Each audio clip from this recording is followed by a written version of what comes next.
All right, Mel Kiper Jr., draft guru from ESPN, has been doing it as long, probably longer than anybody. Came out with his first mock draft. Take a look who he has the Browns selecting at number 13. D-Man, I think you would like this pick very much. Interestingly enough, Wilson's the second wide receiver off the board. Kiper had London Drake going to the Jets at 10, but I know you are quite fond of this guy, and a lot of Browns fans would love it if Garrett Wilson is the pick at 13. For sure. I mean, the Guardians, the Browns, they need an explosive wide receiver. And I will take issue, though, at the end of the comment. I mean, look at what Odell Beckham Jr. is doing with the LA Rams, okay? I mean, it's an OIC thing. It's only in Cleveland, but you got a guy who's absolutely what the Rams needed, especially when they lost Robert Woods. He's a touchdown maker. He's creating plays elsewhere. And so the Browns had that guy on their roster the past 2 years, meaning the Stefanski era. And I know he was coming back from, the torn ACL that he suffered in Cincy 2 years ago and all that kind of stuff. And he wasn't, we think, entirely healthy in Cleveland, although he certainly looks healthy now in LA.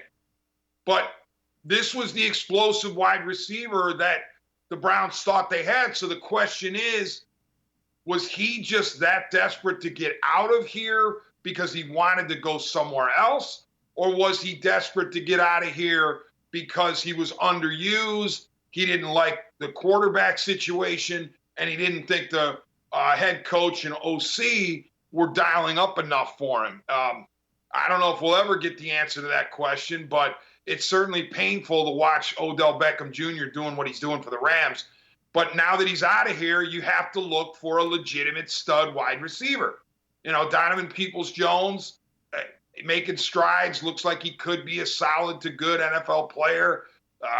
Okay, but he's not an explosive number one.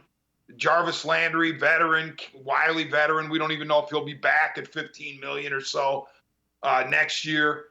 But even then, even if you did bring Jarvis back, he's not your stud number one. You've got to get somebody like that. And I think Garrett Wilson fits that bill.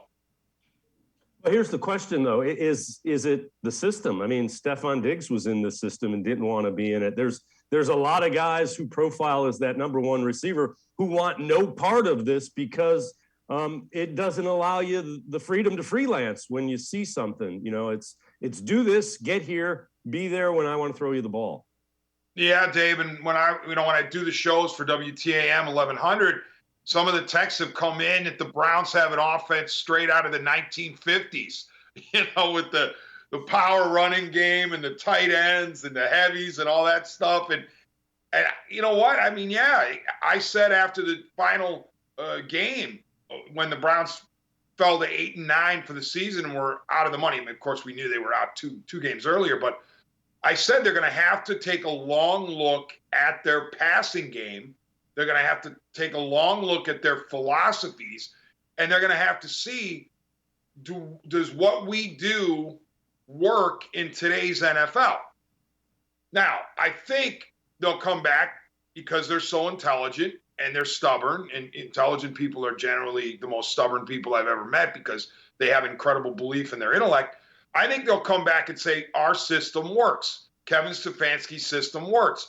And they'll point to 2020 as evidence. And they'll say, look, when Baker was relatively healthy, he was fine.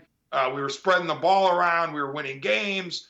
So just because things went off the rails in 2021 doesn't mean that Stefanski's offense doesn't work. But I get your overall point. Diggs and then Beckham. I mean, what is going on here as far as why wasn't Odell Beckham Jr. targeted more or able to make explosive plays that he's making in LA?